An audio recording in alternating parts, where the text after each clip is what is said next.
Welcome to Not Milk Never Milk. Subscribe if you're lactose intolerant. You start by locking down the fundamentals so motion is predictable. Mount your camera or stabilize the phone. Shaky footage ruins smooth zooms.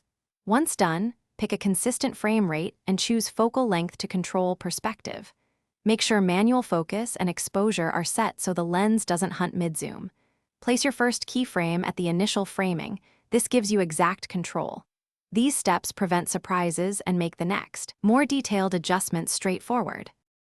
Now you translate intent into motion by adding and refining keyframes. Set a target scale and add intermediate keyframes rather than one big jump.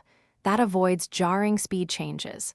Once keyframes exist, apply easing, ease in at the start, ease out at the finish, so movement accelerates and decelerates like a real lens.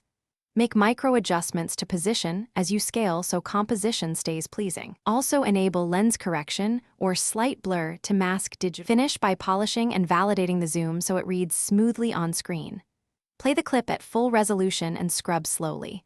Look for focus breathing, pixelation, or jitter, and then apply motion blur or stabilizer sparingly to hide micro artifacts. Render a short test clip to confirm timing. If the zoom still looks off, slow the movement, retime keyframes, or consider reshooting with a longer lens or dolly. Those hardware fixes remove most software compromises. This troubleshooting path gets you a professional result.